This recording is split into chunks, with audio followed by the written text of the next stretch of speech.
Je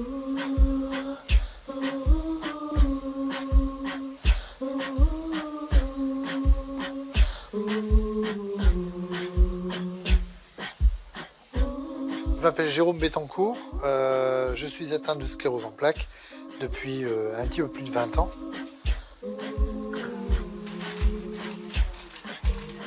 Ça génère pas mal de handicaps au quotidien. J'ai du mal à écrire par exemple, j'ai du mal à parler, ça va, mais à écrire, à marcher, à me déplacer, dans tous les gestes du quotidien, c'est compliqué. Voilà. Pour tous ces gestes du quotidien qu'il ne peut plus faire, Jérôme a besoin de l'aide de sa femme, Sandrine. Ils se sont connus au collège et se sont mariés il y a 25 ans. Elle est enseignante, lui était commercial jusqu'en 2010, l'année où la maladie s'accélère et lui fait perdre son emploi. Il se lance alors en indépendant dans la vente en ligne de pièces d'électroménager. Donc je te fais les 2 enveloppes. S'il te plaît. Oui. Alors. Malgré l'aide de sa femme, la fatigue provoquée par la sclérose en plaques empêche Jérôme de consacrer suffisamment de temps à son activité pour qu'elle soit rentable. Malheureusement, cette activité, elle ne me permet absolument pas de pouvoir me dégager un salaire. Et c'est vrai que l'AAH, l'allocation adulte handicapé, pourrait être un revenu complémentaire auquel aujourd'hui je n'ai pas droit parce que je suis marié. Le calcul de l'allocation adulte handicapé est basé sur les revenus du couple. On ne prend pas en compte le fait que mon mari ne gagne pas d'argent. Le seul revenu qui rentre dans le foyer, c'est le mien. On est à 2 sur un salaire, donc c'est vrai que dans la vie de tous les jours, il faut l'avoir en tête. On ne peut pas se permettre certaines choses comme on aurait pu si on avait effectivement 2 revenus dans le foyer. L'allocation adulte handicapé est une aide de 900 € maximum, versée aux personnes qui ne peuvent pas travailler en raison de leur handicap. Son calcul prend en compte les revenus du conjoint. S'il gagne plus de 2 200 €, on perd le droit de toucher cette aide. En fait, ce qui est injuste, c'est que je suis non seulement dépendant de mon handicap, que je n'ai pas choisi, je suis dépendant aussi financièrement de mon épouse. Ça lui pose pas de problème, mais disons que il est clair que pour l'ego entre guillemets et puis pour l'esprit de se sentir bien aussi par rapport à tout ça, que je sois une personne à part entière, voilà, et que je ne fasse pas partie que d'un couple finalement.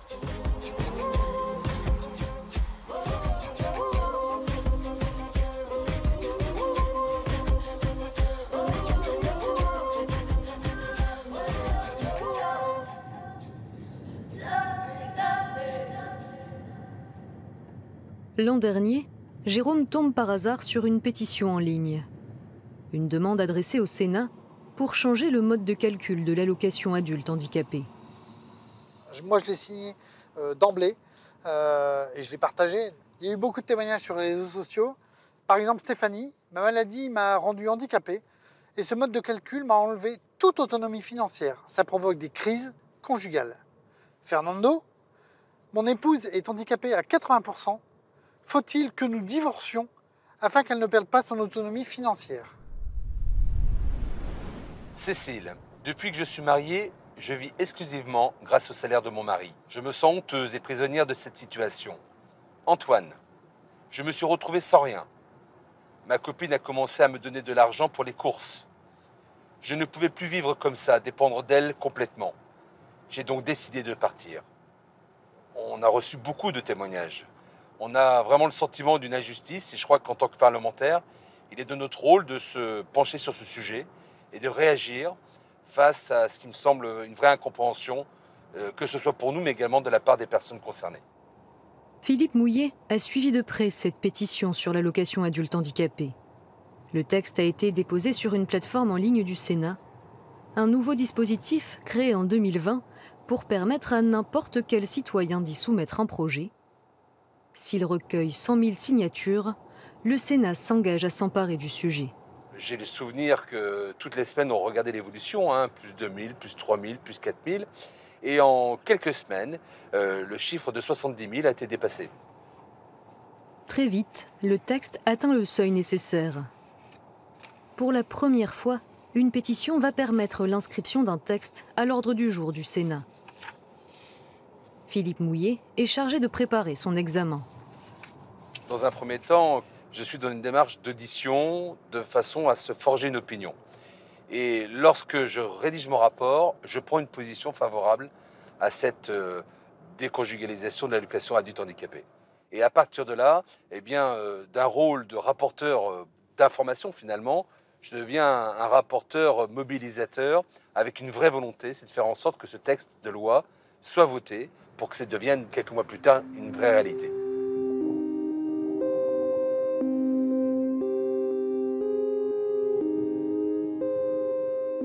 L'engagement du sénateur pour l'autonomie des personnes handicapées s'est en partie forgé dans cette petite commune des Deux-Sèvres. Philippe Mouillet a été maire de Montcoutan pendant près de 10 ans. C'est là qu'il s'est lié d'amitié avec le conseiller municipal Christian Geffard. Alors Christian, ce passage, c'est un des premiers qu'on a fait avenue de Paris. On a dû en faire une dizaine. Qu'est-ce qu'on a fait concrètement? Là, on a juste cassé la bordure, tout simplement. Pour permettre à ce que les fauteuils puissent passer tranquillement, facilement. Tout à fait. Allez, on va pouvoir traverser. Les deux élus ont beaucoup échangé sur l'allocation adulte handicapé. Tous deux sont convaincus qu'il faut déconjugaliser cette aide.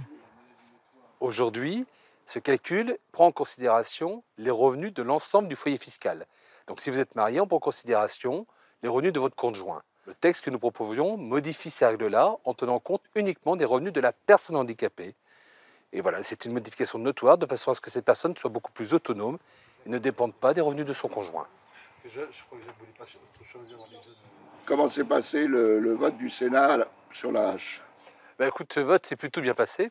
Je pensais que ça serait plus difficile, mais ça a été assez facile de convaincre mes collègues sénateurs parce qu'on avait des bons arguments, de bons exemples de gens qui vivaient la difficulté. Voilà, donc plutôt satisfait du résultat. La parole est à Monsieur Philippe Mouillet, rapporteur de la Commission des Affaires sociales. Monsieur le rapporteur. Madame la Présidente, Madame la Ministre, mes chers collègues. Le montant de la hache est calculé en tenant compte des revenus du bénéficiaire et de ceux de son conjoint lorsqu'il est en couple, lesquels ne doivent pas dépasser un certain plafond qui prend par ailleurs en considération le nombre d'enfants. Par conséquent, tel bénéficiaire de la hache qui s'installerait en couple avec quelqu'un dont les revenus additionnés aux siens dépasseraient le plafond fixé perdrait le bénéfice de son allocation. Les associations de personnes handicapées appellent cela le prix de l'amour. Et c'est pourquoi je vous invite, mes chers collègues, à adapter pour commencer la proposition de loi dans la rédaction résultant des travaux de la Commission des Affaires sociales. Je vous remercie pour votre attention. Le groupe socialiste, écologiste et républicain apportera son soutien au texte issu de la Commission. Le groupe écologiste Solidarité et Territoires votera cette proposition de loi. Le groupe RDSE votera cette proposition de loi. Nous voterons pour ce texte. Notre groupe votera en faveur de cette proposition de loi. Je vous remercie. Merci. Je vais mettre aux voix cette proposition de loi. Qui est pour? Qui est contre?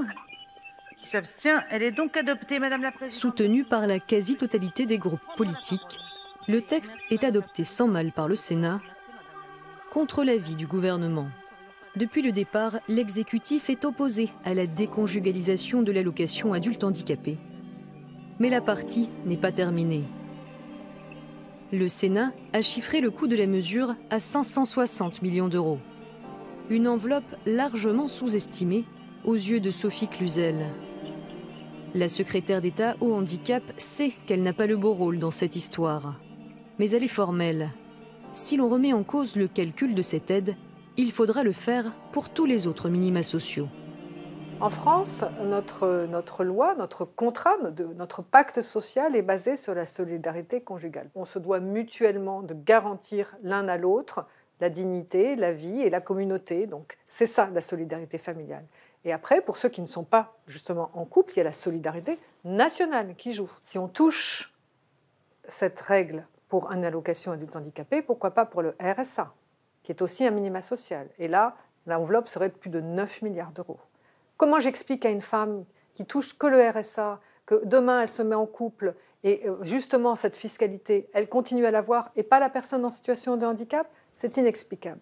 Donc je pense que c'est vraiment important à faire passer comme message. Je ne suis pas une ministre qui veut priver des personnes de ces droits, au contraire. Au contraire. J'ai octroyé énormément de droits depuis le début du quinquennat, mais je pense que notre système de solidarité doit aller à ceux qui en ont le plus besoin, et c'est ainsi qu'a été construit notre système. Sophie Cluzel compte bien défendre sa position à l'Assemblée nationale, car le vote du Sénat n'était qu'une étape. Il doit encore être approuvé en deuxième lecture par les députés. En attendant, la fameuse règle défendue par le gouvernement continue de provoquer des situations absurdes. Elle oblige certains à mentir pour rester en couple et en enferme d'autres dans des relations toxiques.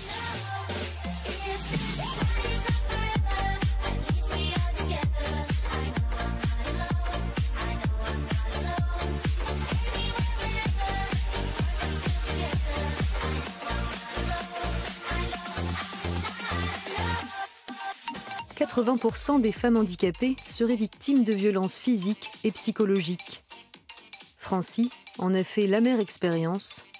Cette jeune femme ne nous donnera pas son vrai prénom, mais elle a accepté de nous raconter son histoire.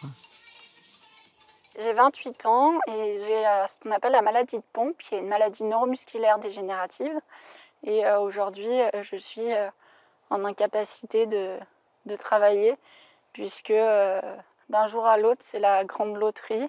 Je peux me réveiller sans pouvoir marcher correctement, avoir besoin de mon fauteuil roulant. Aujourd'hui, pour stabiliser mon état, en plus d'un traitement lourd qui se fait uniquement à l'hôpital, j'ai aussi du renforcement musculaire à faire chez moi. Ça me permet d'évacuer beaucoup de tensions psychologiques, d'angoisse et évacuer aussi les frustrations.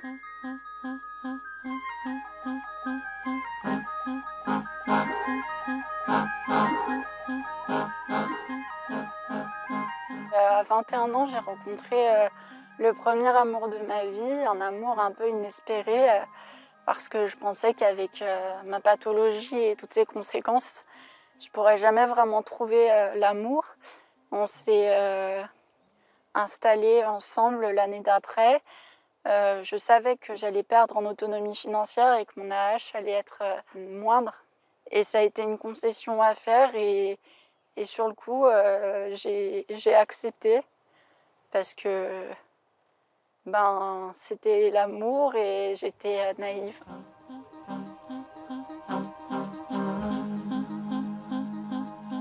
Les choses ont dégénéré à partir du moment où ça a été compliqué pour moi de participer financièrement à toutes les dépenses qu'on peut avoir dans une vie de couple. On m'a beaucoup culpabilisée aussi de mon problème de ne pas pouvoir travailler. Voilà, ça a été un peu la descente aux enfers petit à petit, où psychologiquement j'ai été rabaissée de manière directe par la famille de mon ex. Et je me suis laissée faire et ça a conduit à des propos qui ont été de plus en plus durs, notamment sur le fait que les personnes handicapées comme moi profitent du système, que ça les, pardonnez-moi le mot, mais que ça les faisait chier que leur fils soit avec quelqu'un comme moi, qui bouge pas, qui fait rien. En fait, c'était la survie et je me disais, mais comment je vais faire parce que il faut que je parte, mais comment je vais me retrouver, comment je vais y arriver, comment je vais partir. Si j'avais eu mon autonomie financière, est-ce que je serais partie plus tôt? Je sais pas, mais en tout cas, j'aurais pas eu autant peur de me retrouver sans rien, ça c'est certain. Pour ne pas perdre leur allocation adulte handicapé, beaucoup renoncent à vivre en couple ou trouvent le moyen de contourner les règles.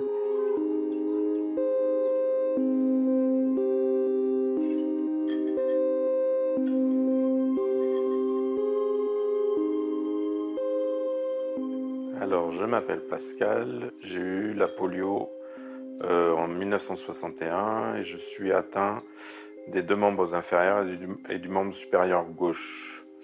On s'est rencontrés, j'étais à l'époque étudiante sur Toulouse, et on s'est rencontrés par des amis communs, et ça a été un petit coup de foudre. On s'est mariés en 86, en août 86, et depuis on ne s'est plus quittés. Voilà. Le fait que nos enfants soient autonomes à l'âge de 20 ans, ils sont partis de la maison et du coup, ça faisait qu'avec l'histoire du plafond, je perdais la hache. Et donc, voilà, on a fait autrement. On a pris une décision radicale pour que je puisse garder mon autonomie financière.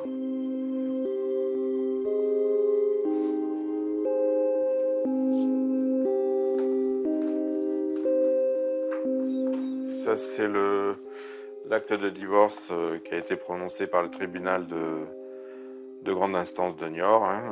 Ce bout de papier signifie qu'on n'est plus, on vit plus maritalement et que du coup, je vais pouvoir continuer à toucher la hache, ce qui n'aurait pas été le cas si on était resté mariés.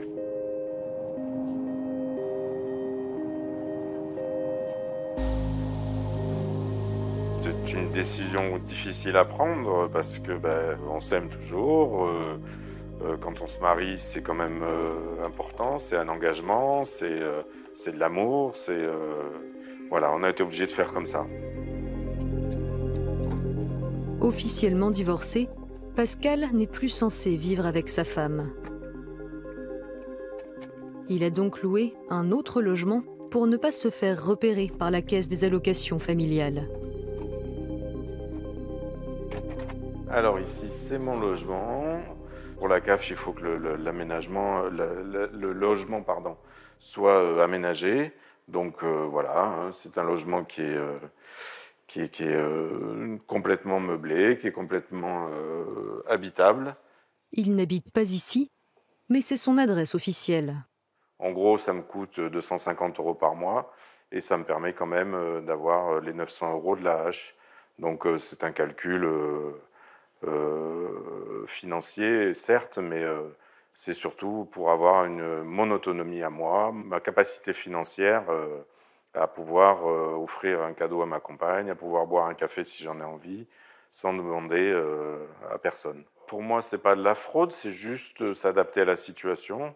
Malheureusement, moi, si j'ai pu le faire, il y a beaucoup de gens dans mon cas qui n'ont pas la capacité ni la possibilité de le faire, et je trouve que c'est vraiment injuste, quoi. Et j'ai tellement de connaissances à moi qui sont dans la panade à cause de cette loi que je pense qu'il faut faire bouger les lignes, quoi. Le moment est venu, quoi.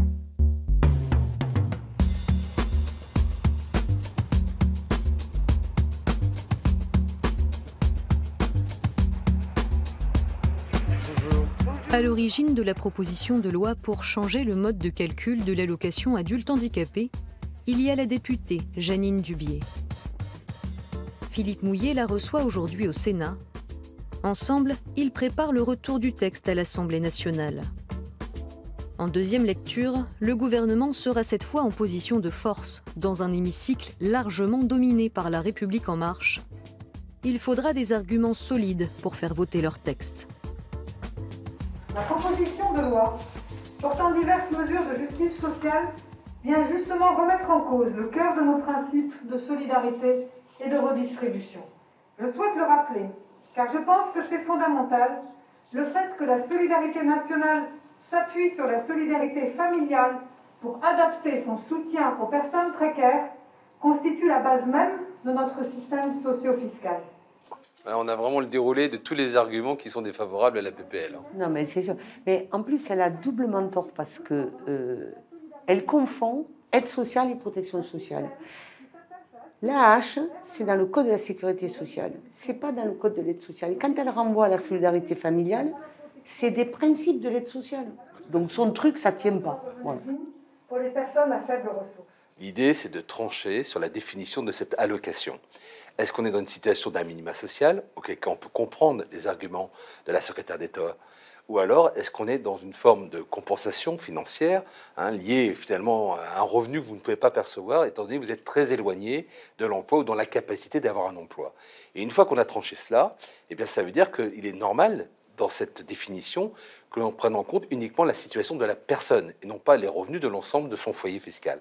C'est le principe de la pension d'invalidité, par exemple. Parce que lorsque vous êtes bénéficiaire de cette pension d'invalidité, eh bien, on regarde votre situation personnelle et en aucun cas, on regarde la situation de l'ensemble du foyer. Voilà. Et donc, finalement, le texte de loi permet, quelque part, de trancher sur cette définition. Le travail a été fait au Sénat, maintenant c'est le vote à l'Assemblée nationale. Moi je sais que mon groupe politique, les Républicains, sera mobilisé. Voilà, donc comment tu vois par rapport aux autres groupes politiques d'opposition la mobilisation? Au niveau des oppositions, de toute façon, il n'y a pas de raison que le vote change. Donc là, je pense que maintenant, ce qu'il faut, c'est surtout au niveau du groupe La République En Marche, de la majorité en fait, MoDem, République En Marche, on puisse les convaincre de... Mais je pense qu'on n'aura même pas besoin de les convaincre. Je pense qu'il y en a certains, ils sont convaincus de l'intérêt de ce texte. Et je pense qu'ils le voteront. Voilà. Enfin, moi, j'ai confiance. En sachant que moi, je sais que partout dans le territoire, les associations sont mobilisées pour sûr. les rencontrer député par député dans chaque circonscription afin de leur poser une question claire, c'est oui ou non. Est-ce que vous allez nous suivre? Voilà.